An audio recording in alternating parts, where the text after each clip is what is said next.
হযরতে জাবির ইবনে সামুরা বলেন, আমি হুজুর আকরাম সাল্লাল্লাহু আলাইহি ওয়াসাল্লামকে এক চাঁদের রজনীতে লাল ডোরাকাটা কাপড় পরিহিত অবস্থায় দেখতে পাইলাম। হযরতে জাবির বলেন, আমার দিলের ভিতরে সব সময় একথা জাগ্রত হইতো, আসমানের পূর্ণিমার চাঁদ বেশি সুন্দর না আমাদের জমিনের পূর্ণিমার চাঁদ মুহাম্মদুর রাসূলুল্লাহ সাল্লাল্লাহু আলাইহি ওয়াসাল্লাম বেশি সুন্দর। কিন্তু আমি মিলাইতে পারতাম না। কয় কেন? আসমানের চাঁদ যখন পাই নবীজিকে তখন পাই না, আবার যখন নবীজিকে পাই আসমানের পূর্ণিমার চাঁদ পাই না। আলহামদুলিল্লাহ সুম্মা আলহামদুলিল্লাহ, আজকে দুটো চাঁদকে একসাথে পেয়ে গেছি।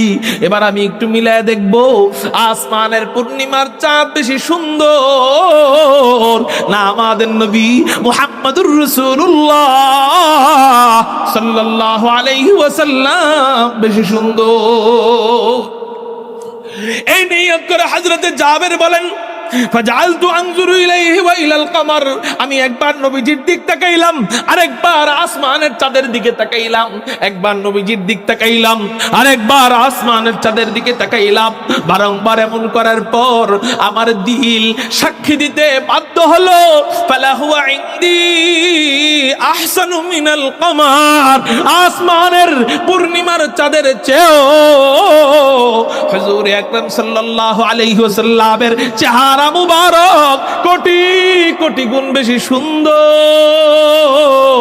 চিৎকার দিয়া বলেন সুবহানাল্লাহ। এই হলো আমার নবীর চেহারা, আসমানের চাঁদের চেয়েও বেশি সুন্দর আল্লাহ আমাদের নবীজিকে দান করেছিলেন। এই জন্যই তো হযরতে আয়েশা রাদিয়াল্লাহু তাআলা আনহা, নবীজির বিবি আম্মা জান আয়েশাকে জিজ্ঞাসা করা হয়, ওগো আম্মা জান আয়েশা, রমণীরা জিজ্ঞাসা করে, ওগো আম্মা জান আয়েশা বলো তো দেখি, হযরতে আয়েশাকে আমার দিক তাকান, হযরতে আয়েশাকে জিজ্ঞাসা করা হয়, ওগো আম্মা জান আয়েশা বলো তো দেখি, হযরতে ইউসুফ বেশি সুন্দর না তোমার স্বামী মুহাম্মদ বেশি সুন্দর? সুবহানাল্লাহ বলেন না। কার সাথে মিলাইছে দেখছেন নি? হযরতে ইউসুফ, যার চেহারা মিশরের রমণীরা যখন দেখে, তা হাত যখন কাটতেছিল, হাত কাটতেই ছিল, আঙ্গুলগুলো আলাদা হয়ে যায়, হাড্ডিগুলা কেটে যায়, চামড়া গোস্ত সব কেটে যায়, তারপরেও টের পায় না। অবস্থা এমন, ডাক্তার অপারেশন করার সময় অবশ করে, কোনো টের যখন যেমন পাই না, হযরত ইউসুফকে দেখার পরে সবাই যেন অবশ হয়ে গেছিল, তার সৌন্দর্য যেন অবশ হয়ে তাক খেয়ে গিয়েছিল, ব্রেন ঠিক মতো কাজ করতেছিল না। এত সুন্দর আল্লাহ হযরত ইউসুফকে বানিয়েছিলেন, হযরত ইউসুফকে দেখা আঙ্গুল পর্যন্ত কেটে ফেলে, কোনো টের পায় না। ওই ইউসুফের সাথে মিলায় রমণীরা জিজ্ঞাসা করে, ওগো আম্মা জান আয়েশা বলো তো দেখি, হযরত ইউসুফ বেশি সুন্দর না তোমার স্বামী মুহাম্মদ বেশি সুন্দর? হযরতে আয়েশা কি জবাব দিবে? ডানে গেলেও বিপদ, বামে গেলেও বিপদ। কেন? যদি বলে হযরত ইউসুফ বেশি সুন্দর, মানুষ বলবে নিজের জামাই কালা হবে। হযরত ইউসুফ বেশি সুন্দর এটা যদি বলে, মানুষ বলবে দেখছো নিজের জামাই রেখা আরেক বেটারে সুন্দর কয়, বলবে না? আর যদি বলে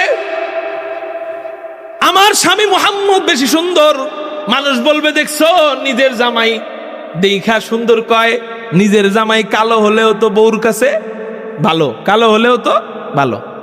আমাদের ঢাকাইয়া ভাষা আপনারা বুঝেননি আলহামদুলিল্লাহ, তাহলে তো আলহামদুলিল্লাহ আপনারা দোভাষী। আল্লাহ পাক আপনাকে দুই ভাষার নিয়ামত দান করছেন, এক হলো চট্টগ্রামের ভাষা, আর এক হলো ঢাকার ভাষা। আপনারা আপনাদেরটাও বুঝেন, আমাদেরটাও বুঝেন, আমরা আপনাদেরটা বুঝি না। এই জন্য আমরা আপনাদের থেকে একটা নিয়ামত কম পাইছি, ঠিক আছে নি? মাশাআল্লাহ। আচ্ছা খেয়াল করেন, প্রত্যেক ভাষা আল্লাহ পাকের কুদরত, নিয়ামত। যার যার মাতৃভাষাকে মোহাব্বত করবেন, সম্মান করবেন। মুহতারাম হাজিরিন, একটু চিৎকার দিয়ে বলেন আল্লাহু আকবার। হযরত আম্মা জান আয়েশা, ডানে গেলেও বিপদ, বামে গেলেও বিপদ, বলবেনটা কি? যদি বলে আমার স্বামী সুন্দর, তাও বিপদ, মানুষ বলবে নিজের জামাই কালো হলেও ভালো। আর যদি বলে আমার স্বামী সুন্দর না, তাইলেও তো বিপদ, বেয়াদবি হয়ে যায়। এই জন্য হযরতে আয়েশা রাদিয়াল্লাহু তাআলা আনহা হিকমতে জবাব দিলেন। আল্লাহ কুরআনুল কারীমের মধ্যে জানায় দেন, ওয়াল কুরআনিল হাকীম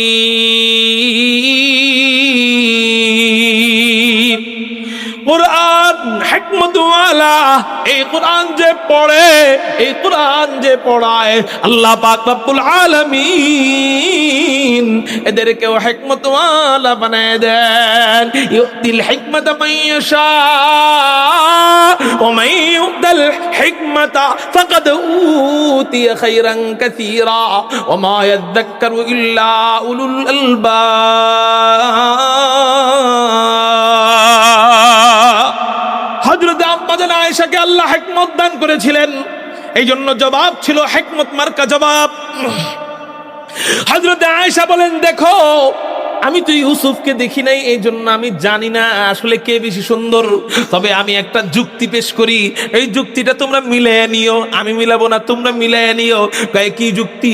কয় হযরত ইউসুফকে যারা দেখছিল তারা ইউসুফের চেহারা দেখছে, ইউসুফের চুল দেখছে, ইউসুফের চোখ দেখছে, ইউসুফের কপাল দেখছে, ইউসুফের ভ্রু দেখছে, ইউসুফের নাক দেখছে, ইউসুফের গাল দেখছে, ইউসুফের ঠোঁট দেখছে, ইউসুফের বডি দেখছে, ইউসুফের হাত পা দেখছে।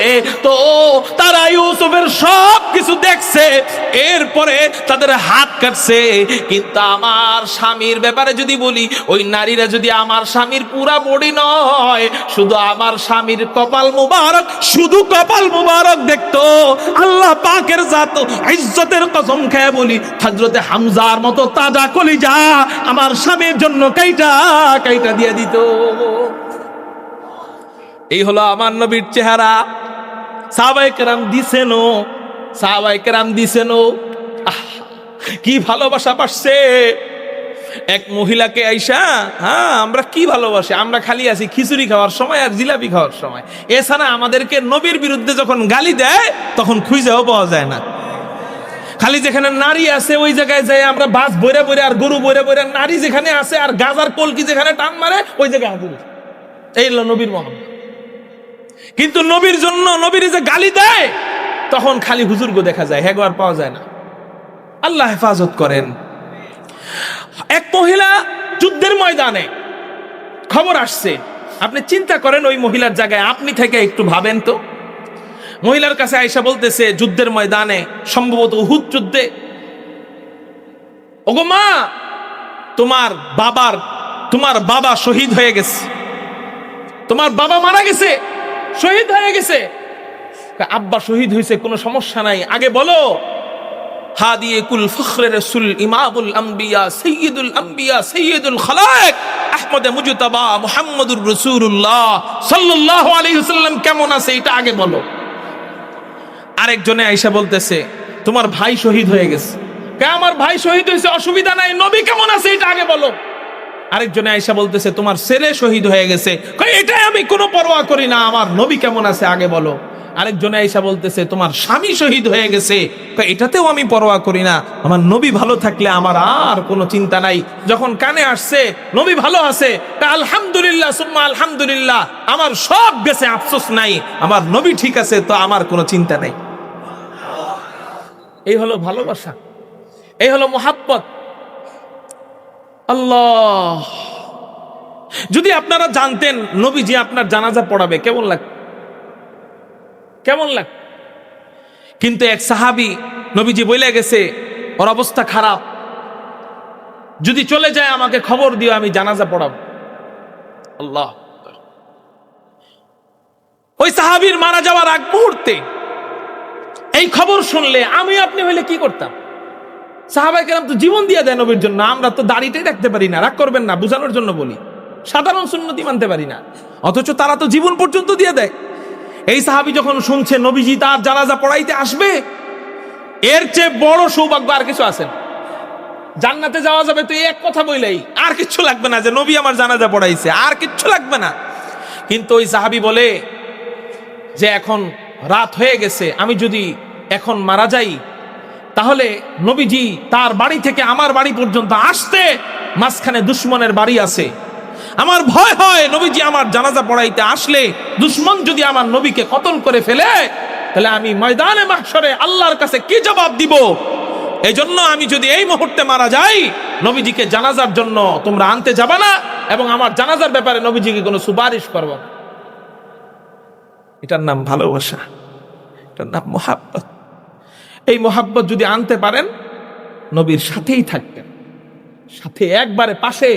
হযরত আবু বকরের জায়গা যেখানে, আপনি ওই পাশেই বসা থাকবেন। নবী বলছেন, বইলা গেছেন এটা, যে আমার উম্মত অনেক পরে তার জন্ম, 1400 1450 বছর পরে তার জন্ম, তো 1000 বছর পরেও যদি তার জন্ম হয়, হোক মান আহাব্বা সুন্নতি ফাকাদ আহাব্বানি ওয়া মান আহাব্বানি কানা মাই ফিল জান্নাহ।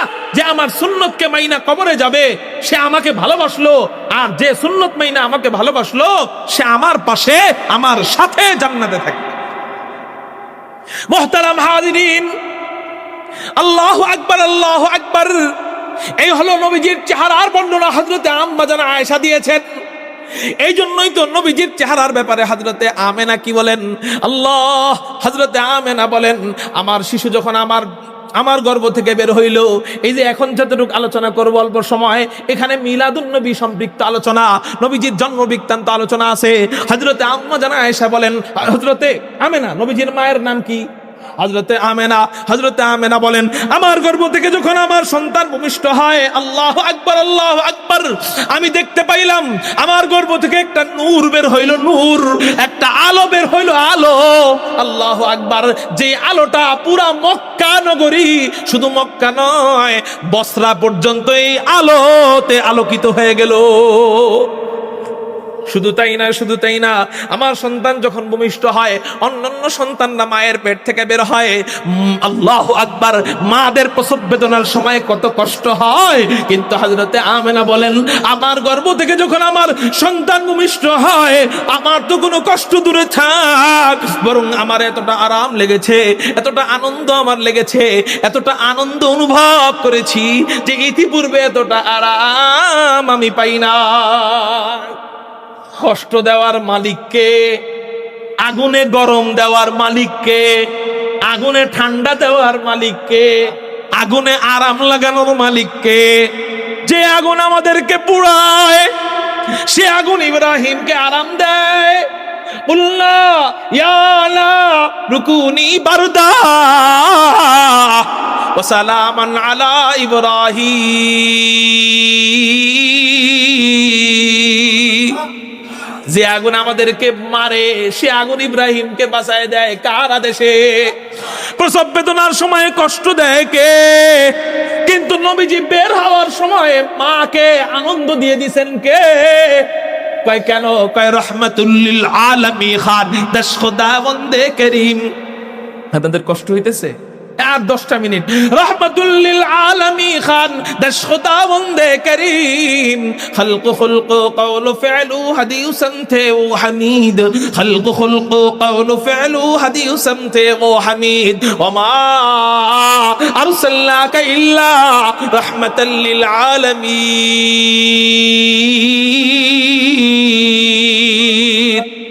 যেই নবী ছোট বাচ্চার জন্য রহমত নিয়ে আসছেন, যেই নবী নাবালেগের জন্য রহমত নিয়ে আসছেন, যেই নবী বালেগের জন্য রহমত নিয়ে আসছেন, যেই নবী যুবকের জন্য রহমত নিয়ে আসছেন, যেই নবী বুড়ার জন্য রহমত নিয়ে আসছেন, যেই নবী পুরুষের জন্য রহমত নিয়ে আসছেন, যেই নবী নারীর জন্য রহমত নিয়ে আসছেন, যেই নবী ব্যবসায়ীর জন্য রহমত নিয়ে আসছেন, যেই নবী চাকরিজীবীর জন্য রহমত নিয়ে আসছেন, যেই নবী ধনীর জন্য রহমত নিয়ে আসছেন, যেই নবী গরিবের জন্য রহমত নিয়ে আসছেন, যেই নবী মুসলমানের জন্য রহমত নিয়ে আসছেন, যেই নবী কাফেরের জন্য রহমত নিয়ে আসছেন, যেই নবী গোটা জগতের জন্য রহমত নিয়ে আসছেন, সেই নবী আবার আপন মাকে, নিজের রক্তের মাকে প্রসব বেদনার সময় কেমনে কষ্ট দেয়, এটা তো যুক্তিতে ধরে না। বুঝেন নাই? এজন্য আল্লাহ কোনো কষ্ট দেন নাই। যেই নবী সবাইকে আরাম দেয়, সেই নবী যদি মারে কষ্ট দেয় হবে? সেই নবীকে নবী জি হওয়ার সময় আল্লাহ পাক হযরত আমেনাকে আরামদায়ক মুহূর্ত করে দিয়েছে। হযরত আমেনা বলেন, এই মুহূর্তে আমি যত শান্তি পাইছি পৃথিবীর কোনো মা এত শান্তি পায়নি। এরপর শুধু তাই না, হযরত আমেনা বলেন, আমার গর্ভ থেকে আমার সন্তান ভূমিষ্ঠ হয়। সন্তান ভূমিষ্ঠ হওয়ার সময় অন্যান্য শিশুরা ময়লা আবর্জনা নিয়ে বের হয়, কিন্তু আমার শিশু যখন বের হয় কোনো ময়লা আবর্জনা তো দূরে থাক, কে যেন মনে হয় জান্নাতি পানি দিয়ে গোসল করাইয়া দেয়। শুধু তাই না, অন্যান্য শিশুরা মায়ের পেট থেকে বের হয় দুর্গন্ধ নিয়ে বের হয়, কিন্তু আমার শিশুকে আল্লাহ এমন ঘ্রাণ লাগায় দিছেন, আল্লাহু আকবার, এমন ঘ্রাণ লাগায় দিছেন নবীজি শিশু অবস্থায় না, একেবারে বড় হওয়া অবস্থায় নবীজি যেই রাস্তা দিয়ে হাইটা যাইতেন কিতাবের মধ্যে পাওয়া যায় 1 মাস পরেও নবীর প্রেমের আশিক সাহাবীরা যখন ওই রাস্তা দিয়ে হাইটা যাইতো, নবীজির ঘ্রাণে তারা বিমোহিত হয়ে যাইতো। তারা বুঝতে পারতো, তারা নির্ণয় করতে পারতো, তারা চিনতে পারতো, তারা জানতে পারতো যে এই রাস্তা দিয়ে 1 মাস আগে আমাদের নবীজি হেঁটে গিয়েছে। নবীজির ঘাম মুবারক তারা শিশিতে ভরে রাখতো আতর হিসাবে ব্যবহার করার জন্য। নবীজি যেই বাচ্চার মাথায় হাত দিতেন ওই বাচ্চার মাথার ঘ্রাণ মরণ পর্যন্ত আর যাইতো না। সুবহানাল্লাহ। কালকে বাড়িতে যেয়ে কইেন আল্লাহ, এই ঘ্রাণ আল্লাহ পাক নবীজিকে মায়ের পেট থেকে দিয়ে দিছে। হযরতে আমেনা বলেন শুধু তাই না, অন্যান্য শিশুরা মুসলমানি ছাড়া অবস্থায় বের হয়, কিন্তু আমার শিশুকে আল্লাহ পেটের মধ্যেই মুসলমানি করায় বের করছে। শুধু তাই না, শুধু তাই না, অন্যান্য শিশুরা মায়ের পেট থেকে বের হয় বেকা সোজা হয়ে বের হয়, কিন্তু আমার শিশুকে আল্লাহ সেজদা অবস্থায় বের করছেন। বের হওয়ার পর নবীজির চেহারার বর্ণনা হযরতে আমেনা দিতেছেন। নবীজির চেহারা কেমন সুন্দর এ ব্যাপারে বর্ণনা দিচ্ছেন। হযরতে আমেনা বলেন আমি আমার শিশুর চেহারার দিক তাকাইলাম যে দেখি তো আমার শিশুর চেহারাটা কেমন হইল। হযরতে আমেনা বলেন আমি চেহারার দিক তাকায়া কিংকর্তব্য বিমূঢ় হয়ে গেলাম, আমি বেদিশা হয়ে গেলাম। এত সুন্দর, এটা কি কোনো মানুষ না ফেরেশতা? আমি এত সুন্দর শিশু কখনো দেখি নাই। এই জন্যই তো হযরতে হাসান বিন সাবিত কবিতা গায়, ওয়া আহসানু মিনকা লাম তারাকাতু আইনি ওয়া আজমালু মিনকা লাম তালিদিন নিসাউ। ও রাসূলুল্লাহ, আপনি এত সুন্দর, আপনার চেয়ে সুন্দর কোন নবজাতক ইতিপূর্বে কোন মা জন্ম দিতে পারে না। আল্লাহু আকবার। হযরতে আমেনা বলেন আমি যেই দিকটা তাকাই ওই দিকটাই মুহাম্মদ, ওই দিকটাই মুহাম্মদের নূরে চমকাইতেছিল। মুহাম্মদ শব্দের অর্থ হলো প্রশংসিত। অর্থ কি? তখনও নাম রাখেন নাই, তখনও নাম রাখেন নাই। নাম রাখার আগে হযরতে আমেনা যেই দিকটা তাকায় কয় ওই দিকটাই মুহাম্মদ। মুহাম্মদ মানে প্রশংসিত। হযরতে আমেনা বলেন আমি আমার শিশুর চেহারার দিক তাকাইলাম, তাকানোর পর দেখলাম চেহারাটা মুহাম্মদ। থুতনির দিক তাকাইলাম, থুতনিটা মুহাম্মদ। ঠোঁটের দিক তাকাইলাম, ঠোঁটটা মুহাম্মদ। গালের দিক তাকাইলাম, গালটা মুহাম্মদ। নাকের দিকে তাকাইলাম, নাকটা মুহাম্মদ। হাসির দিক তাকাইলাম, হাসিটা মুহাম্মদ। কান্নার দিক তাকাইলাম, কান্নাটা মুহাম্মদ। চোখের দিকে তাকাইলাম, চোখটা মুহাম্মদ। চাহনির দিক তাকাইলাম, চাহনিটা মুহাম্মদ। কপালের দিক তাকাইলাম, কপালটা মুহাম্মদ। মাথার দিক তাকাইলাম, মাথাটা মুহাম্মদ। কাঁধের দিক তাকাইলাম, কাঁধটা মুহাম্মদ। সিনার দিক তাকাইলাম, সিনাটা মুহাম্মদ। গলার দিক তাকাইলাম, গলাটা মুহাম্মদ। পেটের দিক তাকাইলাম, পেটটা প্রশংসিত, পেটটা মুহাম্মদ। হাত পায়ের দিক তাকাইলাম, হাত পাটা মুহাম্মদ। অঙ্গ প্রত্যঙ্গ যেদিকে তাকাই ওই দিকটাই মুহাম্মদ। হযরতে আমেনা আল্লাহকে ডাক দিয়ে বলেন আল্লাহ, এমন কি শিশু তুমি আমাকে দান করলা যেই শিশুর আপাত মস্তক মুহাম্মদ, পুরা দেহটা মুহাম্মদ, পুরা দেহটা প্রশংসিত, পুরা দেহের সব জায়গা মুহাম্মদ। আল্লাহ, এমন দামি শিশুর নাম আমি কি রাখতে পারি? আল্লাহ পাক রব্বুল আলামিন হযরতে আমেনার অন্তরে ঢাইলা দিলেন, ও আমেনা রে, যেই শিশুর সব কিছু মুহাম্মদ, সেই শিশুর নাম আর মুহাম্মদ বাদে রাখবা কেন? এক কাজ করো না, ওর নামটা রাইখা দাও মুহাম্মদ। লা ইলাহা ইল্লাল্লাহ মে নুকতা আলাইহি, লা ইলাহা इल्लल्लाह में नुकता नहीं। देखिए क्या रमज है कुदरत के ऐसे पैगाम में, देखिए क्या रमज है कुदरत के ऐसे पैगाम में। अब इजाफा गैर मुमकिन है खुदाई कसम, अब इजाफा गैर मुमकिन है खुदाई कसम। एक नुकता के भी गुंजाइश नहीं इस्लाम में, एक नुकता के भी गुंजाइश नहीं इस्लाम में। কারো জবান যেন বন্ধ থাকে না, চিৎকার দিয়ে বলেন না আল্লাহু আকবার। আল্লাহ, এই হলো আমার নবীর চেহারা। যেই দিকটা তাকায় ওই দিকটা চমকায়, ওই দিকটা মুহাম্মদ। চেহারার অনুযায়ী আল্লাহ নামও রেখা দিলেন মুহাম্মদ। সুবহানাল্লাহ। এই নাম নিয়ে যদি আলোচনা করতে যাই লম্বা সময়, আমি আর ওইদিকে যাচ্ছি না, আমার চেহারার সৌন্দর্য বোঝানো উদ্দেশ্য ছিল। মুহতারাম হাজিরিন, তাহলে আমরা নবীর মানুষ মানুষকে কয় কারণে ভালোবাসে? 4 কারণে। 1 নাম্বার কারণ সৌন্দর্য। আমার নবীর চেহারার সৌন্দর্যে বর্ণনা পাইলাম 1 নাম্বার নবীজির সাহাবী হযরতে জাবের থেকে, 2 নাম্বার নবীজির বিবি হযরতে আয়েশা থেকে, 3 নাম্বার নবীজির মা হযরতে আমেনা থেকে, 4 নাম্বার নবীর কবি হযরতে হাসান বিন সাবিত থেকে। নবীজির চেহারার সৌন্দর্য বর্ণনা পাইলাম কয়জন থেকে? তারা কারা? নবীর দলের লোক না বিরোধী দলের লোক? সবাই বলেন। নবীজির দলের লোক। দলের লোক তো নেতার প্রশংসা করবেই, এটা স্বাভাবিক ব্যাপার, তাই না? আওয়ামী লীগের প্রশংসা তো আওয়ামী লীগের নেতার প্রশংসা তো আওয়ামী লীগরা করবেই, বিএনপির নেতার প্রশংসা তো বিএনপি করবেই, শফিকুর রহমান সাহেবের প্রশংসা তো তার দলের কর্মীরা করবেই, ঠিক না? ঠিক। কিন্তু বিরোধী দলের লোক কি কেউ অন্য দলের প্রশংসা করে? অন্য দলের লিডারের প্রশংসা করে? তো হুজুর, আমার নবীর কর্মী যারা সাহাবায়ে কেরাম বা বিবিরা, তারা নবীর প্রশংসা করছে, এটা তো আশ্চর্য হওয়ার কিছু নাই, তো এটা তো প্রশংসা করতেই পারে। আশ্চর্যের ব্যাপার তাহলে কোনটা? আশ্চর্যের ব্যাপার হলো বিরোধী দলের কেউ প্রশংসা করলে। তো হুজুর, নবীজির বিরোধী দলের কেউ কি প্রশংসা করছে কিনা? আমি বলবো হ্যাঁ। আল্লাহ পাক নবীজির প্রত্যেকটা গুণাগুণ এমন ভাবে দান করেছেন, প্রত্যেকটা আখলাক, প্রত্যেকটা সাইড এমন ভাবে নবীজিকে দিয়েছেন যে যারা নবীজিকে মারতে চাইতো তারাও গোপনে গোপনে নবীজির প্রশংসা করত। শুধু প্রশংসা না, শুধু প্রশংসা না, এমন এমন হাদিস আছে যে নবীজি খুব কাফেররা পর্যন্ত নবীজির ওই গুণগুলা দেখা কালেমা পড়া মুসলমান হয়ে গেছে। আচ্ছা, এখন চলতেছে নবীজির কোন গুণের আলোচনা? বলেন বলেন। সৌন্দর্য, চেহারার গুণের আলোচনা, তাই না? তো নবীজির চেহারা দেখা কোন সাহাবী মুসলমান হয়েছে কিনা? অনেক সাহাবী আছে। একটা হাদিস আপনাদেরকে শোনায় আমার বয়ান শেষ করব, বলবো নি? নবীজির চেহারা দেখা কোনো কাফের মুসলমান হয়েছে কি হয় নাই, বলবো নি? এক সাহাবীর নাম হযরতে আব্দুল্লাহ ইবনে সালাম। নাম কি বলেন? আব্দুল্লাহ ইবনে সালাম। ওনার বাড়ি মদিনায়। এই হাদিসটা মজার হাদিস, এটা বলে আমার বয়ান শেষ। বুঝতেছি আপনাদের অনেক কষ্ট হইতেছে মনে হয়। আচ্ছা, অনেকে দূরে যাবে, খেয়াল করেন। সাহাবীর নাম কি? সবাই বলেন।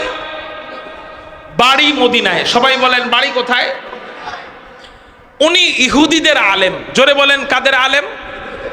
এবার 3টা প্রশ্ন আপনাদেরকে করব, জবাব দেন। নাম কি? বাড়ি কোথায়? উনি কে? ইহুদিদের আলেম। তো উনি বলেন, তিরমিজি শরীফের হাদিস, হযরতে আব্দুল্লাহ ইবনে সালাম বলেন, মুহাম্মদ নামক একজন ব্যক্তি হিজরত করে মদিনায় আসছে। মানুষ তাকে দেখার জন্য ভিড় জমানো আরম্ভ করছে। হযরতে আব্দুল্লাহ ইবনে সালাম বলেন যে বেটাটা কে? সবাই তার কাছে যায়, ভিড় জমায়, ভালো লাগে, কালেমা পড়ে মুসলমান হয়। আমার তো একটু দেখা দরকার, এটা আসলে সত্য নবী নাকি মিথ্যা নবী।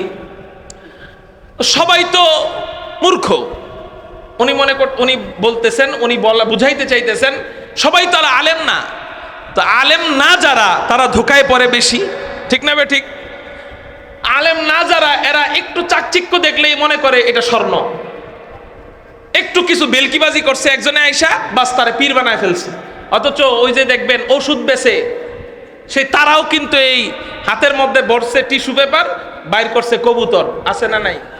এই জাদুর আর ম্যাজিক খেলা ছোট সময় দেখছিলাম পিচ্চি থাকা কালে। আপনারা দেখছেন নি এগুলা? দেখায় আর দাঁতের মাজন বিক্রি করে। তাও ওই বেচারায় তো একটা বেচ্চা খাইতেছে, ধর্ম তো আর বেচে নাই।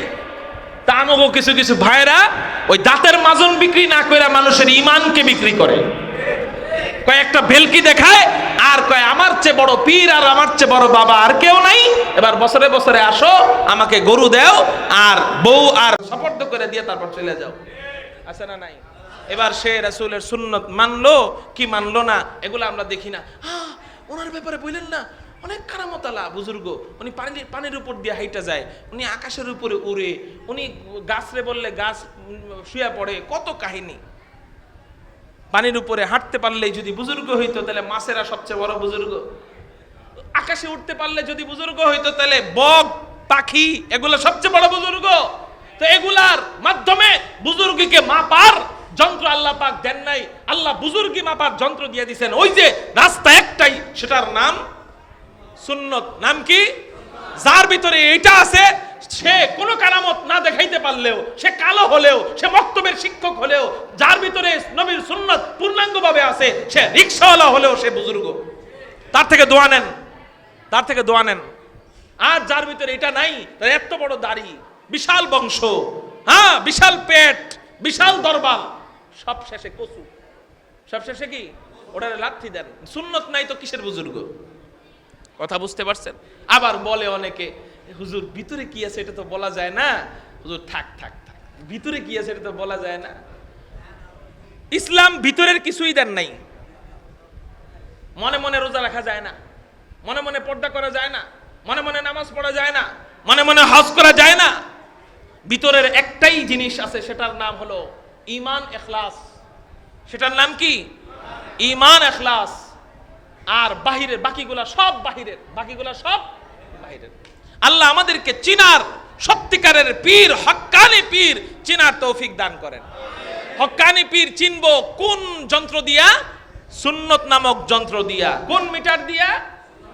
এটা দিয়ে আমিও আমারে চিনবো, আমি আমার পীর সাহেবকেও। আল্লাহ বুঝার তৌফিক দান করেন। শেষ কথা, শেষ।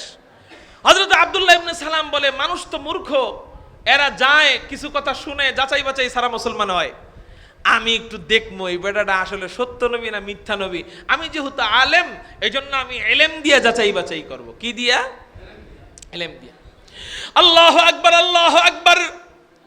হযরত আব্দুল্লাহ ইবনে সালাম এলেম দিয়া যাচাই বাছাই করার জন্য নবীজির কাছে যাইতেছেন। তিনটা প্রশ্ন ঠিক কইরা জোরে বলেন, কয়টা প্রশ্ন? এক নম্বর প্রশ্ন হলো কিয়ামতের পূর্বে সর্বপ্রথম বড় আলামত কোনটা? দুই নম্বর প্রশ্ন হলো জান্নাতীরা জান্নাতে যাওয়ার পর সর্বপ্রথম আল্লাহ জান্নাতীদেরকে কোন খাবার দিয়ে মেহমানদারি করাবেন? তিন নম্বর প্রশ্ন হলো সন্তানের চেহারা কখনো বাবার মতো কেন হয়, কখনো মায়ের মতো কেন হয়? বলেন তো এই প্রশ্ন তিনটা কঠিন না সহজ? কঠিন। উনি জানেন এই তিন প্রশ্নের উত্তর নবী ছাড়া আর কেউ দিতে পারবে না। উনি তাওরাত, জাবুর, ইনজিল থেকে রেফারেন্স করে উনি গবেষণা করে বের করেছেন যে এই তিন প্রশ্নের উত্তর শেষ নবী যে হবে সেই দিতে পারবে, আর কেউ দিতে পারবে। এবার উনি চিন্তা করতেছেন এই তিন প্রশ্নের উত্তর পারলে সে আসলে সত্য নবী, আর না পারলে ভণ্ড নবী। অতএব আমি যাব, প্রশ্ন করব।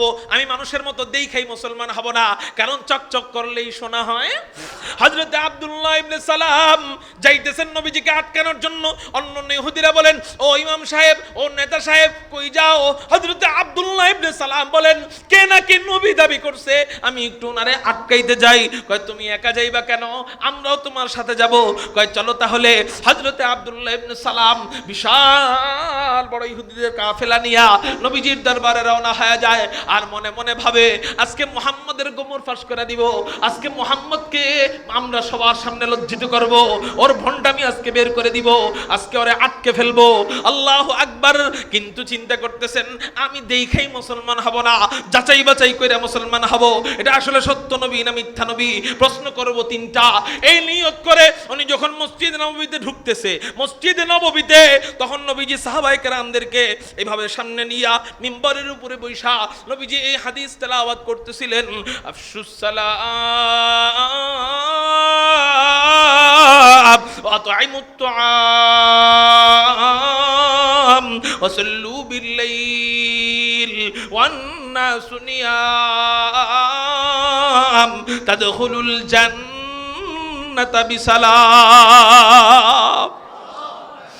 এই হাদিস যখন তেলাওয়াত করতেছিলেন, হযরত আব্দুল্লাহ ইবনে সালাম বিশাল বড় কাফেলা নিয়ে মসজিদে প্রবেশ করলেন। যেই মাত্র নবীজির চেহারা মুবারকের উপর আব্দুল্লাহ ইবনে সালামের নজরটা পড়ছে, 100 কিলোমিটার গতির গাড়ি হার্ট ব্রেক করলে যেমন হয়, হযরত আব্দুল্লাহ ইবনে সালাম নবীজিকে দেখা মাত্র ওইভাবে হার্ট ব্রেক খায়া দাঁড়ায় গেছেন। অন্যান্য ইহুদিরা বলেন, ও আলেম সাহেব, ও ইমাম সাহেব, ও নেতা সাহেব, যাও না কেন? নবীরে প্রশ্ন করো না কেন? নবীকে আটকাও না কেন? নবীকে যাচাই বাছাই করো না কেন?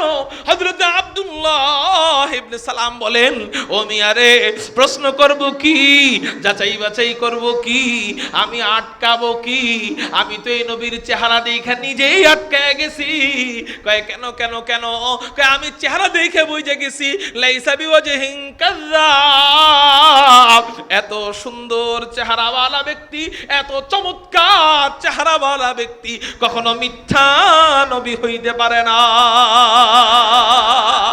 খতমে রসুল নজমে সুবুল সুবহ হিকায়াত, খতমে রসুল নজমে সুবুল সুবহ হিদায়াত, হক্কা কে নজীরি তুল হক বশীরি, হক্কা কে নজীরি তুল হক বশীরি, আয় খতমে রসুল উম্মত তু খৈর উম্ম বুদ, আয় খতমে রসুল উম্মত তু খৈর উম্ম বুদ, তু সমর কে আয়াদ হামদর ফসলে আখিরি। কারো জবান যেন বন্ধ থাকে না, আকাশ পাতাল প্রকম্পিত করে চিৎকার দিয়ে বলি না আল্লাহু আকবার। এই হলো আমার নবীর চেহারা। হযরত আব্দুল্লাহ ইবনে সালাম নবীজিকে যায় বলেন, ইয়া রাসূলুল্লাহ, ইয়া হাবিবাল্লাহ, আটকাইতে আসছি আপনাকে, আটকায় গেছি আমি। সুবহানাল্লাহ। রাসূল আর প্রশ্ন করব না, আমারে তাড়াতাড়ি কালেমা পড়ায় মুসলমান বানায় দেন। রাসূল আমার জন্য আমি আর প্রশ্ন করতে চাই না, ওদের যদি দরকার হয় আমি প্রশ্ন করতে পারি, ওদের জন্য, ওদের বিশ্বাস না হইতে পারে, কিন্তু আমার জন্য আর প্রশ্ন করার প্রয়োজন নেই। আমাকে রাসূল কালেমা পড়ায় মুসলমান বানায় দেন, কারণ আমি আপনার চেহারা দেখা সাক্ষী দিচ্ছি আশহাদু আল্লা ইলাহা ইল্লাল্লাহ ওয়া আন্না মুহাম্মাদান আবদুহু ওয়া রাসূলুহু। চিৎকার দিয়ে বলেন সুবহানাল্লাহ। তো রব আমাদেরকে এমন এক নবী দান করছেন, সৌন্দর্যের কারণে কেউ কাউকে ভালোবাসা জীবন দিতে হলে সে সর্বপ্রথম আল্লাহর পরেই নবীর জন্য জীবন দেওয়া দরকার। এখন আপনাদের মনে একটা প্রশ্ন জাগছে এতক্ষণের বয়ান থেকে, যে হুজুর নবীর চেহারা সুন্দর, তো আমার লাভটা কি? আমার একটা লাভ লস আছে না, তো আমার লাভটা কি? খেয়াল করেন, লাভটাও বলে দিই। লাভটা হইলো সৌন্দর্যের লাভ। নবীর চেহারা সুন্দর, তো আমার লাভ কি? কক্সবাজার যান কেন? খাওয়ার জন্য না সৌন্দর্য দেখার জন্য? সৌন্দর্য দেখার জন্য। সুইজারল্যান্ড যায় কেন? সবাই বলেন। কাশ্মীর যায় কেন? সৌন্দর্য দেখার জন্য। জাফলং যায় কেন? সৌন্দর্য দেখার জন্য। তার মানে বোঝা গেল মানুষ সৌন্দর্যের প্রতি কি দুর্বল, সৌন্দর্যের প্রতি কি দুর্বল। জান্নাতে আল্লাহ আমাদেরকে যত নেয়ামত দান করবেন, নেয়ামত মৌলিকভাবে দুই প্রকার। কয় প্রকার? একটা হলো খাওয়ার নেয়ামত, আরেকটা হলো সৌন্দর্যের নেয়ামত। কিসের নেয়ামত? একটা খাওয়ার, আরেকটা দেখার নেয়ামত। দেখা উপভোগ করবে, সবকিছু দেখা মজা। খাওয়ার জিনিসও দেখতে সুন্দর হবে। আল্লাহ এক একটা ফল জান্নাতে, এক একটা ফল নবীজি হাদিসের মধ্যে বলেন, জান্নাতি একটা আঙ্গুরের থোড়া, এটা যদি দুনিয়াতে আনা হইতো, নাসাই শরীফের হাদিস, নবীজি বলেন জান্নাতের এক আঙ্গুরের থোড়া যদি দুনিয়াতে আনা হইতো, আমি থেকে নিয়ে কিয়ামত পর্যন্ত যত মানুষ আসছে, আছে, আসবে, সবাই মিলে খাইলেও জান্নাতের একটা আঙ্গুরের থোড়া শেষ করা সম্ভব হবে না। তাহলে ওই ফলটা যদি এত বড় হয়, তাহলে ফলটা কেমন সুন্দর। তো জান্নাতের সব সুন্দর। এবার জান্নাত হবে 8টা। জোরে বলেন কয়টা? 8 জান্নাত, 8 রকম সুন্দর, কোনোটার সাথে কোনোটা মিলবে না, আশ্চর্য ধরনের সুন্দর। এটা নবীজি বলেন কল্পনা করা সম্ভব না। কল্পনা আমরা করতে পারবো না, আমরা এটা কল্পনা করতে পারবো না। অন্যরকম সুন্দর, কি কল্পনা করবো? কল্পনা করলে মাথায় ধরবে না তো। নবীজি হাদিসের মধ্যে বলেন, তিরমিজি শরীফ 2য় খণ্ডের হাদিস, নবীজি বলেন জান্নাতের এক একটা খাট থাকবে, এক খাট যদি জমিনে রাখা হয়, খাটের নিচের জায়গা জমিনে ঠেকবে, খাটের উপরের অংশ নাকি আসমানে ঠেকবে। আপনি এটা কল্পনা করে কি আপনি এটা জবাব পাইবেন? এক খাট জমিনে ঠেকবে, আবার আসমানে ঠেকবে, এত বড় খাটে আমরা ঘুমামো কেমনে, উঠবো কেমনে, নামুন কেমনে? আপনার কল্পনায় ধরবে না তো, কারণ আমাকে কল্পনা আল্লাহ দিয়েছেন কম, আল্লাহ পাকের নেয়ামত হলো বেশি। ওই বেশির সাথে কল্পনায় মিলবে না। আপনার কি বলা হয় এটাকে, ওই এই কম দামি মোবাইলে যদি বেশি জিবির মেমোরি ঢুকানো হয়, বেশি জিবি, অনেক বেশি জিবির মেমোরি অনেক সময় সাপোর্ট করে না, অথবা কম দামি মোবাইলে যদি অনেক দামি, অনেক বেশি এমবি জিবির অ্যাপস নামানো হয়, সফটওয়্যার নামানো হয়, তাহলে কি করে না? সাপোর্ট করে না। তা আমাগো জেহেন হইলো কম দামি। আল্লাহ পাকের ইলমের 100 ভাগ, 100 ভাগের 1 ভাগ আল্লাহ পাক ওইটারে করছে 2 ভাগ। ওই 99 ভাগ আল্লাহর কাছে জমা রাখছে। ওই 1 ভাগের অর্ধেক পুরা কুল কায়নাতের ফেরেশতা, জিন, মানুষ, বন্য পাখি, পশু, প্রাণী, মাছ যত আছে হাজার কোটি মাখলুক 1 ভাগের অর্ধেক দিয়ে দিয়েছে সবার মাথায়, আর অর্ধেক দিয়ে দিয়েছে আমাদের নবীজির মাথায়, আর বাকি 99 ভাগ আল্লাহর কাছে। তো ওই সবার ভাগ যেখানে, ওর মধ্য থেকে আমি যতটুকু পাইছি এতটুকু দিয়ে আমি আর কি কাজ করে চলি। ওই ব্রেন দিয়ে মৌমাছি চাক বানায়, ওই ব্রেন দিয়ে মাকড়সা জাল বানায়, ওই ব্রেন দিয়ে বাবুই বাসা বানায়, ওই ব্রেন দিয়ে আমরা রাষ্ট্র চালাই। আর এই পুরা কুল কায়নাতের সব মাখলুকের জেহেন এক পাল্লায়, নবীজির জেহেন আর এক পাল্লায়। আর এটা হলো সব মিলায়ে 1 ভাগ আল্লাহর কাছে আছে 99 ভাগ। তো আল্লাহ পাক এই জেহেন দিয়ে খাট বানাইছে। তো ওই খাট নিয়ে গবেষণা করতে গেলে আমরা কি জবাব পাবো? তো জান্নাতের প্রত্যেকটা নাজ নেয়ামত এমন কোন কল্পনা কইরা সম্ভব না এটার জবাব পাওয়া। এবার আসেন জান্নাতের সব সৌন্দর্য এক পাল্লায়, আর জান্নাতে নবীজিকে দেওয়ার পর, নবীজি জান্নাতে যাওয়ার পর আল্লাহ নবীজির চেহারা এতটা সুন্দর বানায় দিবে যে নবীজির চেহারার সৌন্দর্য আরেক পাল্লায়। জান্নাতের সব সৌন্দর্যের চেয়ে নবীজির চেহারা সবচেয়ে বেশি সুন্দর থাকবে। আর আস্তে কোন সুবহানাল্লাহ। আচ্ছা, এবার হুজুর নবীজির চেহারা সুন্দর, তাতে আমার লাভ কি? আমার লাভ হলো আমি সৌন্দর্য দেখার জন্য সুইজারল্যান্ড যাই, সৌন্দর্য দেখার জন্য জাফলং যাই, সৌন্দর্য দেখার জন্য সমুদ্র সৈকতে যাই। তো জান্নাতের পুরা জান্নাতের চেয়ে সবচেয়ে বেশি সুন্দর আমার নবী। ওই সুন্দর নবীর পাশে যদি আমি জান্নাত পাই তাহলেই তো আমার লাভ। আর লস হইল ওই নবীর থেকে যদি আমি দূরে জান্নাত পাই, তাহলে আমি জান্নাতি হয়েও ঠকলাম। কি করলাম? কারণ জান্নাতি হয়েও আমি জান্নাতের অর্ধেক সৌন্দর্য হারাই ফেলছি, অর্ধেক সৌন্দর্য হারাই পারছি। এই জন্য আমি ওই নবীর উম্মত হইয়া আমি জিতলাম কখন? যখন নবীর সাথে জান্নাতে যাইতে, ওই নবীর উম্মত হইয়া ঠকলাম। জাহান্নামী হইলে তো ঠকলাম, ওই জান্নাতি হয়েও ঠকবো যদি ওই নবীর পাশে জান্নাতে না যাইতে পারি। এখন প্রশ্ন হইল, হুজুর তাহলে নবীর পাশে জান্নাত পাবো কিভাবে? নবীর পাশে, নবীর কাছে জান্নাতে থাকার একটা আমল। কয়টা আমল? সেটা হলো নবী বলেন আমাকে মহাব্বত করতে হবে। এক সাহাবী যায় বলছে, ইয়া রাসূলুল্লাহ, ইয়া হাবিবাল্লাহ, আমি বেশি নফল ইবাদত করতে পারি না, কিন্তু আপনারে অনেক ভালোবাসি। আপনার কথা মনে পড়লে আমার আর কিচ্ছু ভালো লাগে না, কিন্তু রাসূল আমার ভয় হয় মারা যাওয়ার পর আপনি তো সাইয়্যিদুল মুরসালিন, আপনি সাইয়্যিদুল আম্বিয়া, আপনি খাতামুন নবিয়্যিন, আপনার জান্নাত কই আর আমার জান্নাত কই? রাসূল আমার ভয় হয় জান্নাতে গেলে যদি আপনার পাশে না পাই বা আপনার কাছে থাকতে না পারি, ওই জান্নাত আমার জন্য মজার জান্নাত হবে না। নবী বললেন, শোনো, আনতা মা মান আহবাবতা, বেশি আমলের দরকার নাই, তুমি এই যে আমার মোহাব্বত করছো না, এই জন্য তুমি আমার সাথে জান্নাতে থাকবা। তাহলে বলেন নবীর পাশে জান্নাতে থাকতে পারবো, ওই সৌন্দর্য উপভোগ করতে পারবো, সব জান্নাতের চেয়ে বেশি সৌন্দর্য উপভোগ করতে পারবো কোন আমল করলে? নবীকে মোহাব্বত করলে। এবার আসেন শেষ কথা, নবীজিকে মোহাব্বত করার পদ্ধতি কি? বেশ কম পেস লাগাই দিই এই জায়গায়। সুন্নি বলেন, ওয়াহাবি বলেন, মাযহাবি বলেন, লা মাযহাবি বলেন, হানাফি বলেন আর আহলে হাদিস বলেন, যাই বলেন, নবীজিকে মোহাব্বত সবাই করে, করে কিনা? কিন্তু পদ্ধতি জানে না, দেখা জাহান্নামী হবে। কি জানে না বলেন আপনারা?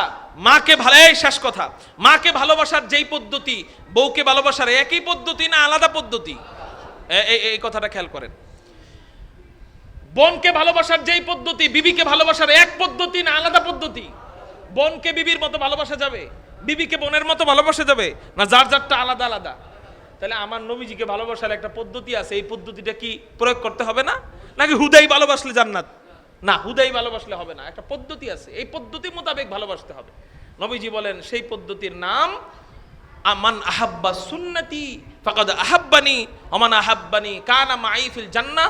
আমাকে ভালোবাসার একটাই রাস্তা, একটাই পদ্ধতি, যেটা আল্লাহকে ভালোবাসার পদ্ধতি, আল্লাহকে ভালোবাসারও যেই পদ্ধতি, আমাকে ভালোবাসারও সেই পদ্ধতি, সেটার নাম হলো আমার আদর্শকে ফলো করে চলা, আমার সুন্নত অনুযায়ী জীবন যাপন করা। তার মানে পুরা ওয়াজের একটাই ওষুধ, সেটার নাম, জোরে বলেন, সেটার নাম নবীর সুন্নত মানা ছাড়া নবীরেও পাওয়া যাবে না, আল্লাহরেও। সুন্নতের উপরে যাওয়া, সুন্নতের থেকে বেশি করা বেদাত। জোরে বলেন, সুন্নতের চেয়ে বেশি করা। সুন্নতের চেয়ে কম করা গুনাহের কাজ, সুন্নতের চেয়ে আদর্শ মোতাবেক কাজ না করা গুনাহ, আর আদর্শের চেয়ে অতিরিক্ত বেশি করা। সেজদা দেওয়া, আল্লাহরে সেজদা দেওয়া ভালো জিনিস না, কিন্তু জানাজার নামাজে সেজদা দেওয়া ভালো না খারাপ? এই বুঝা কোন সেজদা দেওয়া ভালো না খারাপ? মানে একজনে কইলো সেজদা দেওয়া তো ভালো, আল্লাহর কাছে সবচেয়ে কাছাকাছি হওয়া যায় সেজদার মাধ্যমে। ওয়াসজুদু ওয়াকতারিব, কোরআন শরীফে আসছে সেজদা দাও আল্লাহ নিকটবর্তী হও, অতএব আমি আজকে থেকে সব নামাজে সেজদা দিব। এখন নামাজে খারাইছে, জানাজার নামাজে ইমাম সাহেব আসসালামু আলাইকুম ওয়া রাহমাতুল্লাহ, আসসালামু আলাইকুম ওয়া রাহমাতুল্লাহ, হয়ে গেছে গা সেজদায়। আর একজনে কয় এই মিয়া সেজদা দিলে কেন লাগা? কয় আপনি বুঝবেন না এডি। কয় কি হইছে? কয় এডি মারফতি এলেম, সবাই বুঝে না, শরীয়ত মানি না, আমি মারফতি মানি, মারফতি বুজুর্গ। তো কইতেছে যে তুমি সেজদা দিলে কেন জানাজার নামাজে? কয় ফতোয়া দিয়েন না, আমি আল্লাহরে আপনাকে থেকে একটু বেশি ভালোবাসি, এই জন্য আমি সেজদা দিলাম। বলেন তো নবীর সুন্নত, নবীর আদর্শ জানাজার নামাজে সেজদা দেওয়া না না দেওয়া? তো সেজদা ভালো জিনিস, কিন্তু জানাজার নামাজে দিলে সুন্নতের চেয়ে বেশি বোঝা হয়ে যায়, তো ওইটা আর ইবাদত থাকে না, ওটা বেদাত হয়ে যায়। বুঝাইতে পারলাম? এই জন্য ভালোবাসারও পদ্ধতি মোতাবেক বাসতে হবে। বেশি ভালোবাসা, বেশি ইসলামের বাহিরে যায়া ওভার অ্যাক্টিং কইরা, ওভার কাজ কইরা ভালোবাসা দেখাইতে গেলে কি হবে? কারণ এটা একটা গন্ডি দিয়ে দিছে আল্লাহ। নামাজ পড়া ভালো জিনিস না খারাপ জিনিস? নামাজ পড়া এটা বুঝাইতে হবে আপনাদেরকে, চট্টগ্রামের মানুষদেরকে একটু বেশি বুঝাইতে হবে। নামাজ পড়া ভালো জিনিস না খারাপ জিনিস? একজনের নামাজের ওয়াজ শুই না, বিবিরে যায় কইছে এই বিবি আজকে থেকে একটা ওয়াক্ত নামাজও যেন না ছুটে। ঠিক আছে, ভালো জিনিস, ভালো কথা না? কিন্তু একদিন দেখে কি বিবি নামাজ পড়ে না। কিরে বিবি তুমি নামাজ পড়ো না কেন? হয় আমার এই যে ঋতুস্রাব হইছে। ঋতুস্রাব বুঝেন তো? মাসিক হইছে। কি হইছে? মহিলাদের মাসে যে রোগ হয় ওইটা হইছে। কয় এত কিছু বুঝি না, নামাজ পড়া আদেশ আল্লাহর, অতএব নামাজ পড়তে হইব তোমার। অসুস্থ হইছো তো কি হইছে? আল্লাহর কাম আল্লাহ না করছে, তো তুমি আল্লাহরে বেশি ভালোবাসো, এই জন্য নামাজ পড়ো, অসুবিধা কি তোমার? নামাজ পড়ো যাও। ইবাদত না বেদাত? কেন? নামাজ তো ভালো জিনিস, তো ওটা করলেন না কেন? ওটা করলে বেদাত কেন? ওটা সুন্নতের বাহিরে চলে গেছে। কিসের বাহিরে? নবীর আদর্শের বাহিরে ভালো জিনিসও খারাপ, ভালো জিনিসও। আমি মুসাফির, ইশারের নামাজ কয় রাকাত পড়বো? আপনাদের সাথে যদি মুক্তাদি হয়ে পড়ি তাহলে 4 রাকাত, কিন্তু আমি যদি আলাদা ইমাম হয়ে পড়ি তাহলে কয় রাকাত পড়বো? এখন একজনে কইলো কি যে আল্লাহ কইছে 2 রাকাত, অসুবিধা নাই তো, আমি একটু আল্লাহরে বেশি ভালোবাসি এই জন্য 4 রাকাত পড়লাম। হবে নি? ওই জায়গায় 2 রাকাত পড়াই নবীর আদর্শ।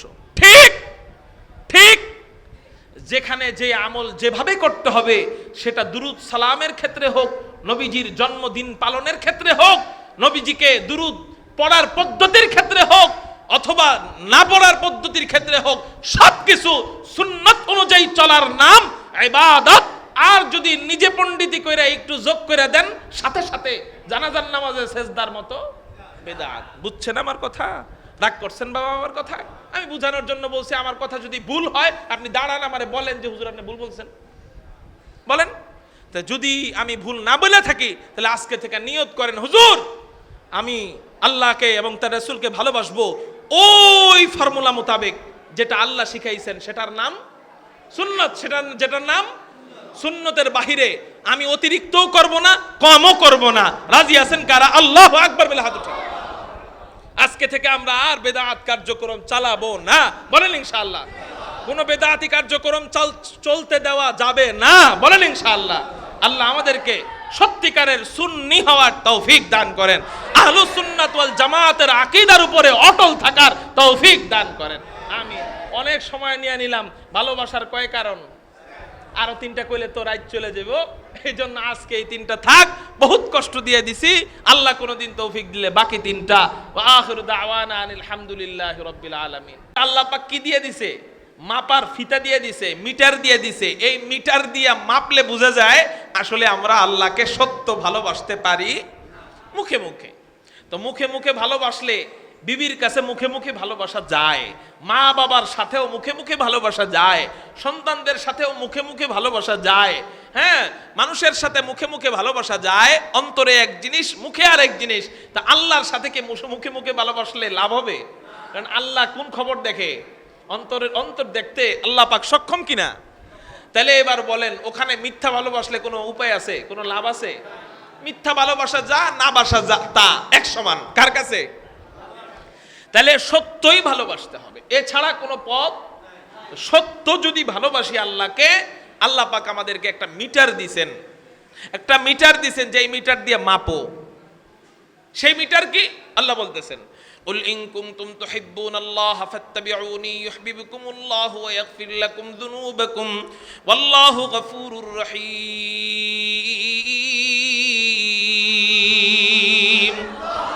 আল্লাহ পাক রব্বুল আলামিন বলেন, হে নবী আপনি জানায় দেন, ইন কুনতুম তুহিব্বুনাল্লাহ, হে নবী আপনি আপনার উম্মতদেরকে বলেন, তোমরা যদি আসলেই আল্লাহকে ভালোবেসে থাকো, আসলেই আল্লাহকে মোহাব্বত করে থাকো, ওই যে সত্যি সত্যি যদি আল্লাহকে মোহাব্বত করে থাকো, তাহলে তাহলে তোমাদের একটা মিটার বানাইতে হবে, আল্লাহকে মোহাব্বত করার একটা লাইসেন্স বানাইতে হবে। হ্যাঁ, তুমি নিজেকে ডাক্তার প্রমাণ করতে চাইলে লাইসেন্স ছাড়া ডাক্তার হওয়া যায়।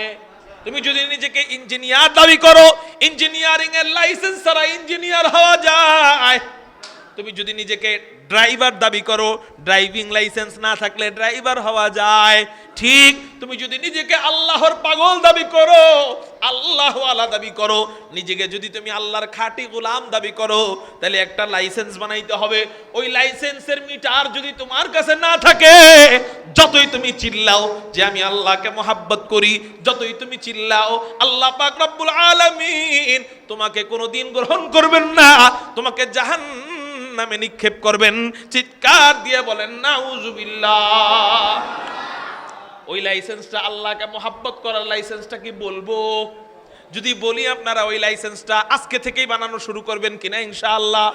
আল্লাহ তুমি আমাদের সবাইকে কবুল করে নাও, বলি আমিন। ওই লাইসেন্সের নাম কি?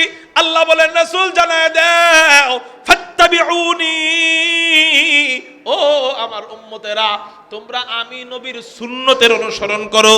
ফাত্তাবিউনি মানে আমি নবীকে অনুসরণ করো। তো নবীকে অনুসরণ করো মানে কি? ইত্তেবায়ে সুন্নত, আমি নবীর আদর্শ অনুসরণ করো, আমি নবীর সুন্নতের অনুসারী হও।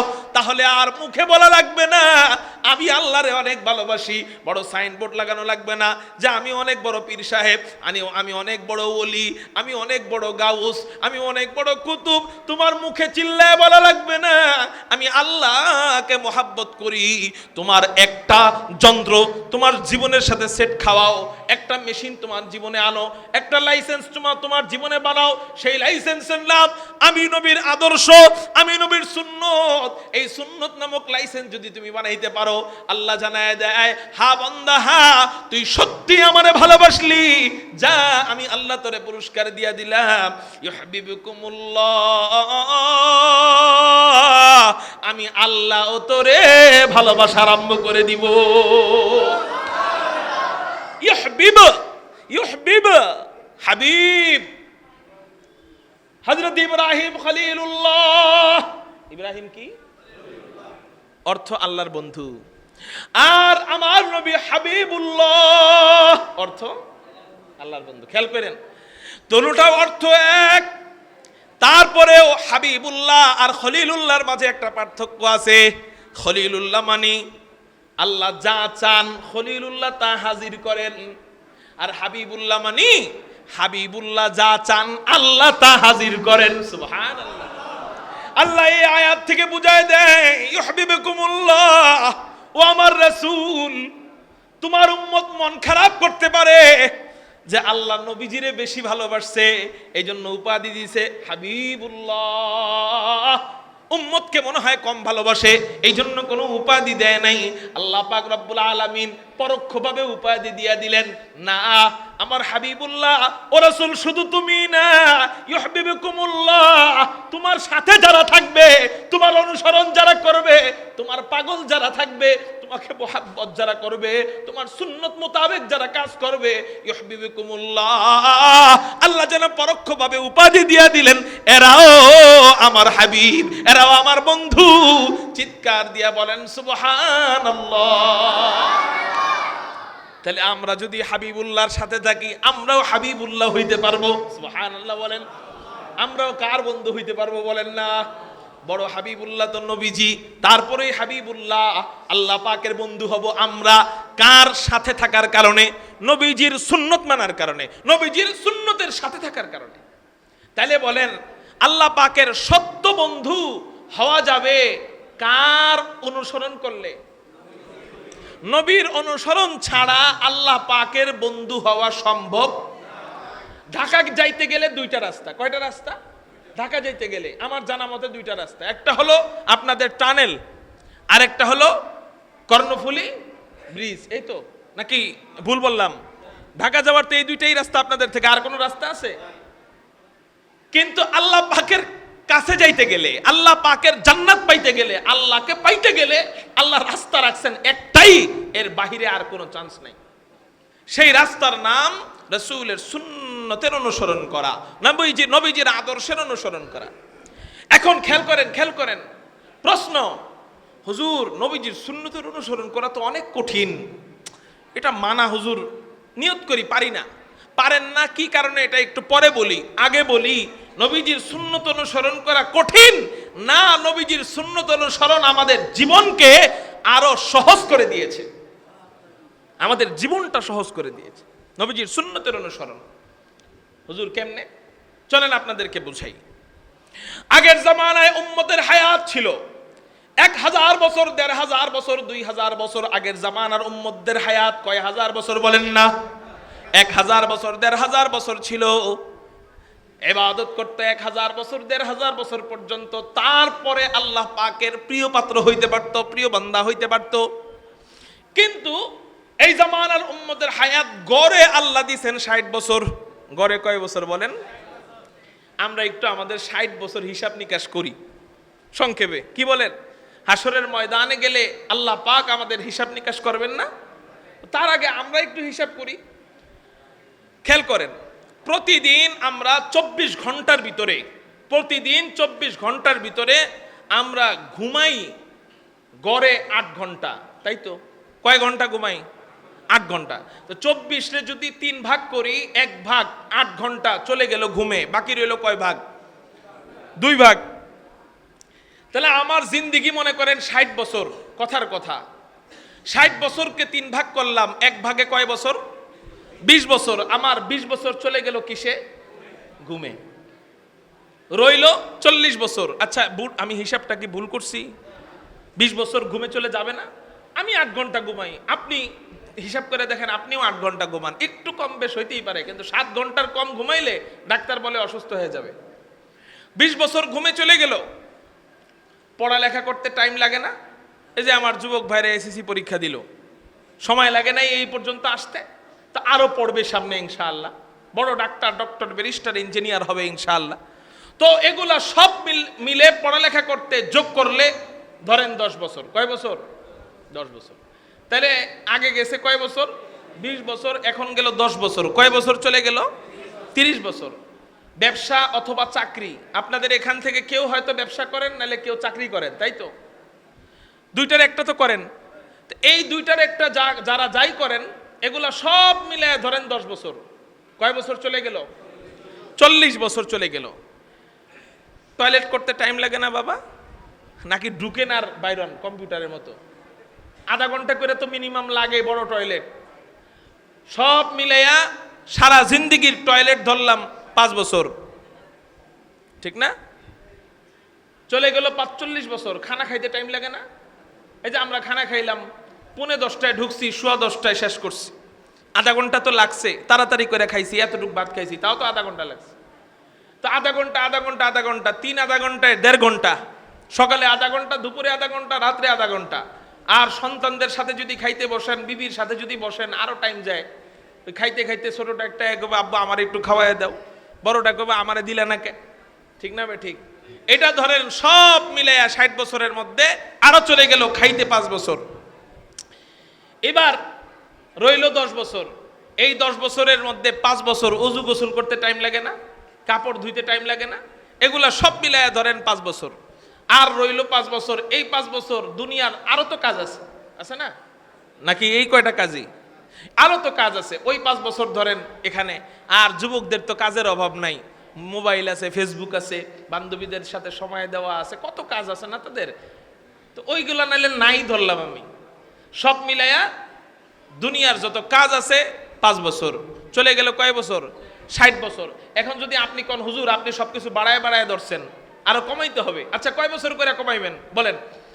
ঘুমের থেকে 2 বছর কমাইলাম, পড়ালেখার থেকে 2 বছর কমাইলাম, কয় বছর পাইলাম? 4 বছর। ব্যবসার থেকে 2 বছর কমাইলাম, কত পাইলাম? 6 বছর। হ্যাঁ, তারপর টয়লেটের থেকে 2 বছর কমাইলাম, কত হইল? 8 বছর। খানা খাওয়ার থেকে 2 বছর কমাইলাম, কত হইল? 10 বছর। ওই যে আরো কাজ আছে এগুলার থেকে 2 বছর কমাইলাম, কত হইল? বালেগ হইতে কয় বছর লাগে? 12 বছর। তো ওখানে চলে গেছে 12 বছর। বালেগ হইতে চলে গেছে কয় বছর? তাইলে আমার হায়াতে জিন্দিগির মধ্যে ইবাদতের টাইম কই পেলাম? তারপরেও টাইনা টুইনা ধরে না, ইবাদত করছি আমি সব মিলে 1 বছর বা 2 বছর। তাহলে আরো তো রয়েছে 58 বছর, ঠিক না? ঠিক। তাহলে এখন আল্লাহ যে কোরআনের অন্য আয়াতে কইছে, ওমা খালাকতুল জিন্না ওয়াল ইনসা ইল্লা লিয়াবুদুন, আমি জিন এবং মানুষকে একমাত্র শুধুমাত্র আমার ইবাদতের জন্যই বানাইছি। তাহলে আমি ইবাদতটা করলাম কোথায়?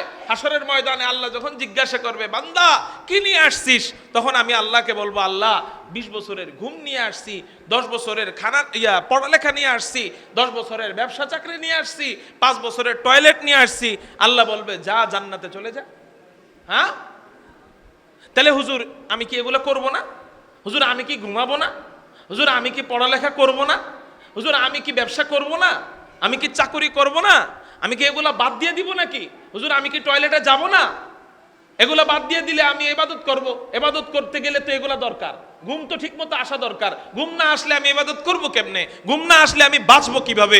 খানা না খেলে আমি বাঁচবো কিভাবে? আমি ব্যবসা না করলে সংসার চালাবো কিভাবে? হুজুর ইবাদত করতে গেলে তো এগুলা যায়, এগুলা করতে গেলে তো ইবাদত যায়। তো আমি করব কোন দিকে? যাব কোন দিকে?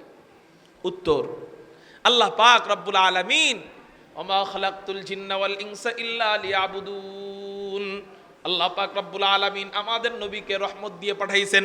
আল্লাহ পাক জানায় দিয়েছেন, হে রাসূল আমি আপনাকে সারা দুনিয়ার জন্য কেবলমাত্র রহমত স্বরূপ পাঠাইছি। চিৎকার দিয়ে বলেন সুবহানাল্লাহ। আল্লাহ পাক রব্বুল আলামিন নবীজির উসিলায় আমাদেরকে অফার দিয়েছেন, সেই অফারের নাম হলো সুন্নত। চিৎকার দিয়ে বলেন সেই অফারের নাম কি? আপনাদের মনে প্রশ্ন ছিল এতদিন, হুজুর সুন্নত মানা কত কঠিন, নবীর আদর্শ মানা কত কঠিন। আমি আজকে বুঝাই দিব, না না না, বরং সুন্নত অনুযায়ী জীবন যাপন যারা করে তারা দুনিয়াও পায়া যায়, সহজে আখিরাতও পায়া যায়। তারা দুনিয়াও পায়া যায়, তারা কি পায়া যায় বলেন? আখিরাতও পায়া যায়। মাগার সহজ হয়ে গেল, কঠিনের কিছু নাই, সহজ হয়ে গেল কেমনে? আপনি 20 বছর ঘুমাইছেন, নবীজি হাদিসের মধ্যে রাতের সুন্নত দিয়ে দিয়েছেন। জোরে বলেন কিসের সুন্নত? রাতের সুন্নত কি? কয় নবীজি হাদিসের মধ্যে, সহিহ হাদিসের মধ্যে আছে, নবীজি বলেন কোন ব্যক্তি যদি মাগরিবের নামাজ জামাতের সাথে পড়ে, বলেন তো জামাতের সাথে নামাজ পড়া নবীর সুন্নাহ না? নবীর সুন্নাহ, নবীর আদর্শ। নবীজি হাদিসের মধ্যে জানায় দেয়, কোন ব্যক্তি যদি মাগরিবের নামাজ জামাতের সাথে পড়ে, রব্বে কায়নাত রব্বে কারীম এত দয়ালু, রব এত রহমান, রব এত বড় রহিম, রহমান আর রহিম নামের উসিলায় আল্লাহ পাক রব্বুল আলামিন এই মাগরিবের নামাজ জামাতের সাথে পড়ার কারণে অর্ধেক রাত দাঁড়ায়া দাঁড়ায়া নামাজ পড়ার সওয়াব আল্লাহ দিয়া দেন। বাকি রইল অর্ধেক রাত। বাকি রইল কি রাত বলেন না? অর্ধেক রাত। এই বাকি রাত নামাজ পড়ার সওয়াব কেমনে দিবে?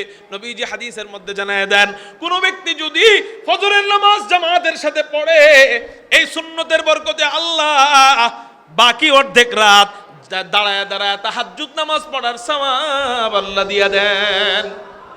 আচ্ছা তাহলে ঘুমাইছিল কয় বছর যেন? 20 বছর। ঘুমাইছে কয় বছর?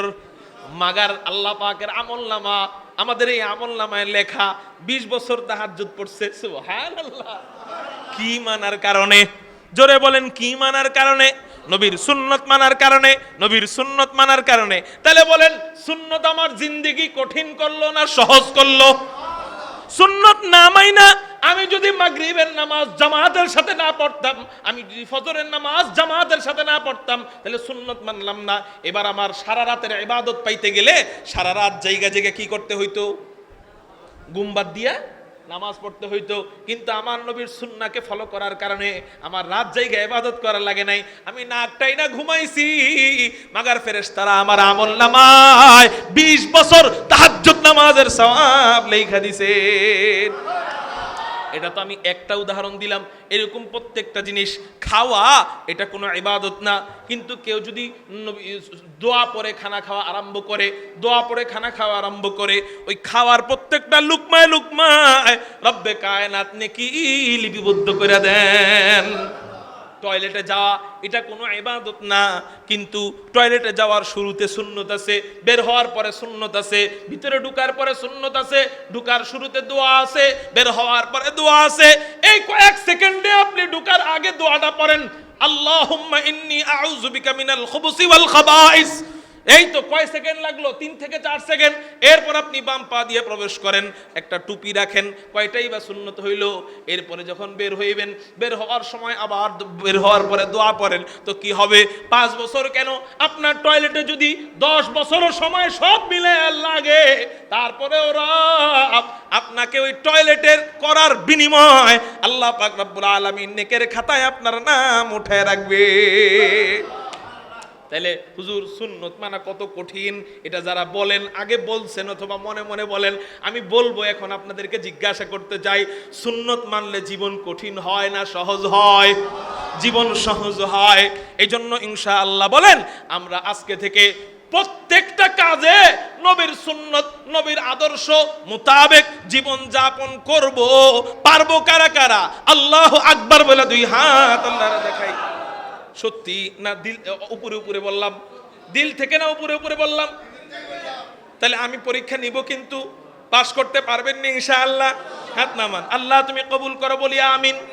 ভাই, এই দুনিয়াটা পরীক্ষার জায়গা। আপনার দাদার বাবা আসেনি? হ্যাঁ, কার দাদার বাবা আছে? হাত উঠান। হুজুর আমার দাদার বাপ আছে, আসেনি? আবার অনেকের দাদাও নাই, আসেনি? অনেকের দাদা নাই, আমার দাদা নাই। অনেকের বাবাও নাই, আমার বাবা নাই। আজকে আমি আছি, কালকে আমিও থাকবো না, আমার পরের প্রজন্ম চলে আসবে। একটা সময় আমার বংশের সবাই আমাকে ভুলে যাবে, একটা সময় আমার বংশের সবাই আমাকে ভুলে যাবে। কেউ আমার কথা একটু মনেও রাখবে না, এমনকি মনে রাখলেও আমার কবরটা কোথায় অনেকে জানবেই না। আচ্ছা বলেন তো, আপনার দাদার দাদার কবর কোথায়? দেখান, দেখাইতে পারবেন? এখানে কে কে পারবেন? হুজুর আমার দাদার দাদার কবর একজনও নাই। আল্লাহ, হ্যাঁ, কত নর্তন কুর্দন, কত অহংকার আমার, এই দুনিয়া নিয়ে কত গর্ব আর কত স্বপ্ন আমার। যুবক ভাই, তোমার দাদার দাদার কবর তোমার মনে নাই, তাহলে তোমার কবর কেমনে তোমার নাতির নাতি মনে রাখবে? বলেন। আচ্ছা দাদার বাবার কবর কোথায়? এতটুক মনে আছে? কার কার হাত উঠান। 1 2 3 4 5 6 7, মাশাআল্লাহ 8 9 10, 10 জনের মধ্যে পাওয়া গেছে। হাত নামান। দাদার বাবার কবর কোথায় আছে? পোলাপানকে একটু দেখায় যান, ওদের আবার মন থাকবে না, পোলাপানদেরকে দেখায় যান। বংশের কবর কোথায় এটা জানা দরকার। দরকার হলে লিস্টি করে যাবেন এটা। ওরা অন্তত কার চোখের পানি, বংশের কোন ওলি আল্লাহ পাক কোন ওলি বের করে দেয় বংশ থেকে বলা যায় না। ওর কদমটা আপনার দাদার বাবার মাথার কাছে পড়ার সাথে সাথে রব তার কবরের আযাবও তো বন্ধ করে দিতে পারে। ঠিক না ভাই? ঠিক। আল্লাহ, দাদার দাদার কবর কোথায় আমাদের জানা নাই। দাদার বাবার নাম কি অনেকে জানে না। জানেন দাদার নাম কি? এটাই ভালো করে জানে না অনেকে। এজন্য বাবা, আমিও একদিন থাকবো না, প্রজন্ম একদিন আসবে, আমি চলে যাওয়ার পরে আমার বিবি কানবে। খেয়াল করেন, আপনি এটা আপনার বাস্তবতার সাথে মিলাই দেখবেন। আপনি যাওয়ার পরে যেই বিবি বলবে আপনাকে, স্বামী গো তোমাকে ছাড়া আমার একটা রাতও কাটবে না, সেই বিবি আপনাকে একদিন ভুলে যাবে। কেমনে জানেন? অনেক কানতেছে আপনি মারা যাওয়ার পরে, কানতে কানতে কানতে কানতে হঠাৎ করে একদিন আপনার ছেলের একটা সন্তান হয়েছে। কি হয়েছে? সন্তান হয়েছে। ওই সন্তানকে আপনার বিবি পায়া, মানে আপনার বিবি কি লাগে? তার দাদি। সন্তান নাতি, নাতিকে পায়া আপনারা ভুলে যাবে। মনে পড়বে, মনে পড়লে মাঝে মাঝে পড়বে, আগের মতো আর মনে পড়ে। এটাই দুনিয়া। এজন্য সবাই ভুলে গেলেও রব যেন আমাকে না ভুলেন, রব যেন কখনো আমাকে ভুলে না যান, রব যেন আমাকে কখনো কষ্ট না দেন। এই জন্য এই কবরের অর্থ আমার দুনিয়াতে জোগাড় করতে হবে। আর ওই কবরের অর্থ জোগাড় করার জন্যই, পরীক্ষা দেওয়ার জন্যই রব আমাকে এই জায়গায় পাঠাইছেন। সবচেয়ে বড় বোকা কে? যে পরীক্ষা দিতে পারে না, কিছুই পারে না, এই জন্য দেয় নাই। আরেকজনে পারে, ইচ্ছা করে দেয় নাই। দুইজনের মধ্যে বোকা বেশি কে? কে বোকা? যে পারে কিন্তু ইচ্ছা করে দেয় নাই। আমরা 5 ওয়াক্ত নামাজ চাইলেই পারি। হুজুর কোমর ব্যথা করে, দাঁড়ায় দাঁড়ায় 5 ঘন্টা আর্জেন্টিনার খেলা দেখো, তখন কোমর ব্যথা করে না? 3 ঘন্টা ব্রাজিলের খেলা দেখো, তখন কোমর ব্যথা করে না? তো এটা এখানে দাঁড়াইলে কেন কোমর ব্যথা করে? বুঝা গেল ওই তাআল্লুক মা আল্লাহ, আল্লাহ পাকের সাথে তাআল্লুকের অভাবের কারণে কোমর ব্যথা করে। ওইটা যখন তাআল্লুক এসে যাবে, আল্লাহর সাথে যখন তোমার সেই কানেকশন এসে যাবে, তখন কোমর ব্যথা তো দূরে থাক, এক এক সিজদার মধ্যে এত মজা পাইবা। হযরত সুফিয়ানে সাউরি বলতেন, আল্লাহর সিজদা এত মজা, এক সিজদায় আমরা এত মজা পাই। দুনিয়ার বাদশারা যদি আমাদের এই এক সিজদার মজা বুঝতো, আমাদেরকে পুরা বাদশাহী দিয়া আমাদের থেকে এক সিজদার মজা নেওয়ার জন্য যুদ্ধ করত, তারপরেও আমরা এক সিজদার মজা তাদেরকে দিতাম না। এজন্য বাবা, এই দুনিয়াটা কয়েকদিনের, একটু নিজের জীবনকে পরিবর্তন করার চেষ্টা করেন না। আমি থাকবো না, থাকার জায়গা না এটা। আগামীকালকে আমি বাঁচবো এটার কোনো গ্যারান্টি নাই। অনেক যুবক সে মারা যাচ্ছে ব্রেন স্ট্রোক করে, লিভার ক্যান্সার, হ্যাঁ, কিডনি সমস্যা, ডায়াবেটিস হয়ে, বেশি ডায়াবেটিস, প্রেশার লো অথবা হাই প্রেশার, এরকম করে মারা যাচ্ছে, স্ট্রোক করে মারা যাচ্ছে। এজন্য কেউ আগামীকালকে বাঁচবে কিনা এটার গ্যারান্টি দিতে পারবে? এজন্য বাবা, আমার এখনই ঠিক হতে হবে, এই মুহূর্ত থেকে ঠিক হতে হবে। আমার সাথে ওয়াদা দেন, আমরা 2টা আমলের উপরে থাকব। বলেন কয়টা? জোরে বলেন কয়টা? এই 2টা আমলের উপরে যদি থাকে, শয়তানের আব্বার ক্ষমতা নাই তারে জাহান্নামের পথে নিবে। শয়তানের আব্বার কি নাই? ক্ষমতা নাই, তাকে জাহান্নামের উপরে নিবে। বলবো নি 2টা, একবারে সহজ, পানির মতো সহজ। 1 নাম্বার, তাকওয়ার উপরে চলবো। বলেন, বলেন আমার সাথে। তাকওয়া মানে আল্লাহ যা বলছেন, বর্জনীয় কাজকে বর্জন করা, করণীয় কাজকে করা। বলেন, তাকওয়া কাকে বলা হয়?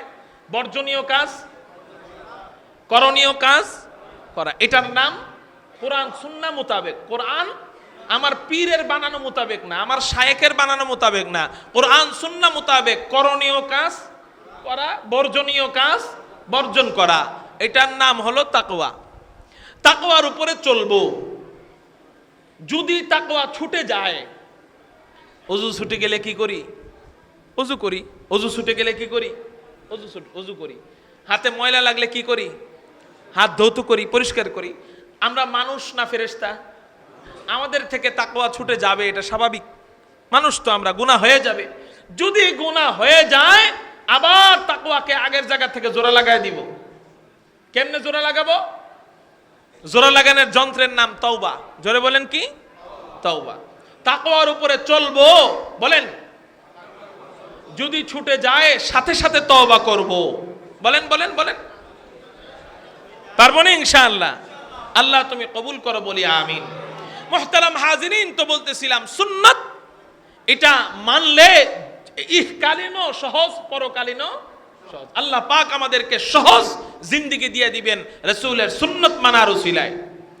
এবার আসেন, সুন্নাত মানতে আমরা সবাই চাই, কিন্তু মানতে পারি না কেন? এটার জবাব দিয়ে আজকে আমার বয়ান শেষ করবো ইনশাআল্লাহ। অল্প সময় একসাথে একটু 2 ফোঁটা চোখের পানি আল্লাহর কাছে ফালাবো, পারবেন না ইনশাআল্লাহ? ওই ছোট ভাইদেরকে বসায় রাখেন, এদের মাথায় যে কথা ঢুকবে এটা মনে থাকবে অনেক বছর, বড়দের এটা মনে থাকে না। এজন্য ওদেরকে ভলান্টিয়ার ভাইরা বসায় দেন। এদিকে আপনারা সবাই এদিকে খেয়াল করেন, সবাই এদিকে খেয়াল করেন। আর কিছুক্ষণ সময় আপনারা আমাকে দিবেন না ইনশাআল্লাহ? না শেষ করে দিব? আচ্ছা, অল্প সময়। মুহতারাম হাজিরিন, প্রথমে আমরা আলোচনা করছিলাম আল্লাহকে ভালোবাসতে গেলে একটা জিনিস দরকার, সেটার নাম সুন্নত। সেটার নাম দ্বিতীয় নম্বরে আমরা আলোচনা করছি সুন্নত মানতে আমাদের মনে হয় কঠিন, আসলে কঠিন সহজ, একেবারে সবকিছু সহজ। তৃতীয় নম্বরে আমরা আলোচনা করব সুন্নত মানতে মনে চায় হুজুর, কিন্তু মানতে পারি না কেন। উত্তর, মানতে পারি না যেই রাসূলের সুন্নত আমরা মানবো সেই রাসূলকে আমরা মোহাব্বত করতে পারি না, এই জন্য সুন্নত মানতে মজা লাগে না। বুঝতে পারছেন? হুজুর আসে সেলুনের দোকানে, দেখবেন চুল কাটে, যে এই দোকানে আইসা বলে আমাকে এই যে নেইমার কাটিং করে দাও, বলে কিনা মেসি কাটিং করে দাও, মেসি কাটিং, অমুক খান কাটিং করে দাও। তো এই কাটিং কেন করে? ওদের মতো সাজে কেন? ওদের অনুসরণ করে কেন? ওদেরকে ভালোবাসে এই জন্য, না ভালোবাসে না এই জন্য? ভালোবাসে এই জন্য। তাহলে একজনকে অনুসরণ করতে গেলে শর্ত হলো ভালোবাসা। ঠিক নবীকে অনুসরণ করতে গেলে আগে দিলে কি ঢুকাইতে হবে? মুহাব্বত ঢুকাইতে হবে। চলেন এবার নবীজিকে মুহাব্বত করার কারণ কি? কোরআন থেকে জবাব দিব না, হাদিস থেকে জবাব দিব না, আমি বিজ্ঞানের আলোকে একটু জবাব দিব। নবীজিকে ভালোবাসার কারণ কি? কিসের আলোকে জবাব দিব? যুক্তির আলোকে জবাব দিব। হুজুর আকরাম সাল্লাল্লাহু আলাইহি সাল্লামকে ভালোবাসার কারণ কি? একজন মানুষ আরেকজন মানুষকে ভালোবাসে, মুহাব্বত করে চার কারণে। চিৎকার দিয়া বলেন ভালোবাসার কারণ কয়টা? এতদিন শুনছেন নামাজ ভাঙার কারণ কয়টা, এতদিন শুনছেন রোজা ভাঙার কারণ কয়টা, এতদিন শুনছেন ওযু ভাঙার কারণ কয়টা, আজকে শুনবেন ভালোবাসার কারণ কয়টা? আওয়াজ হয় নাই, আরো জোরে কয়টা? ভালোবাসার কারণ চারটা। কি কি? এক নম্বর কারণ হলো ভালোবাসার এক নম্বর কারণ জামাল। এক নম্বর কারণ হলো সৌন্দর্য। একজন মানুষ আরেকজন মানুষকে মহাব্বত করে সৌন্দর্যের কারণে। প্রেমিক প্রেমিকার প্রেমে পড়ে, ভালোবাসে কি দেখা? জোরে বলেন। চেহারা দেখা, সৌন্দর্য দেখা।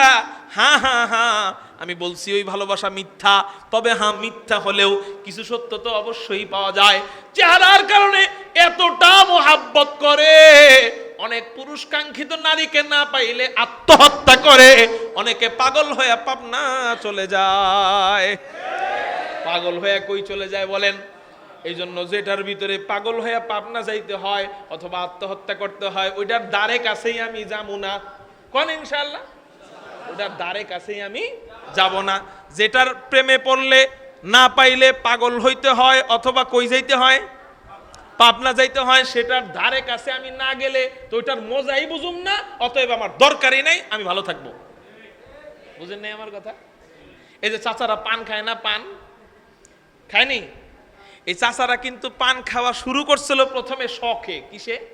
যে একটা খেয়ে দেখি তো কেমন লাগে, বেশি তো খামো না, একটাই তো খামো। এই শখ থেকে শুরু হয়েছে। এখন অবস্থা এমনও দেখছি পান ছাইরা দিবে, ডাক্তার কইছে পান ছাইরা দিতে। হেরা কি করে? পান কিনার পরে খিলি পান কিনা এরপরে ময়লার বালতিতে ফালায় দেয়, পলিথিনে বইরা ফালায় দেয়। তা আমি কই পলিথিনে বইরা ফালান কে? এমনি ফালায় দেন? কারণ না, পলিথিনে বইরা ফালাই, এর নিয়তে ভেজাল। সকালবেলা ঘুম থেকে উঠার পরে কয় ওই যে পলিথিনটা তো ভিতরে তো সেফ ছিল, পান অসুবিধা নাই, পলিথিনের ভিতরে তো আর ময়লা যায় নাই, নিয়ে আয় বেটা খাই একটু। ঠিক না বে ঠিক? ওই পলিথিন থেকে আবার ময়লার বালতি থেকে পান উঠায় খায়। সত্যি বললাম না মিথ্যা বললাম? তো এখন আমারে অনেকে জিজ্ঞাসা করে, ভাই এই যে মজাদার পান আমরা খাই, আপনি একটু শুরু করেন না কে? বয়স বাড়তেছে, একটু পান খাইতে হয় না? আমি কই মিয়া, যেটার মধ্যে এমন অবস্থা যে ময়লার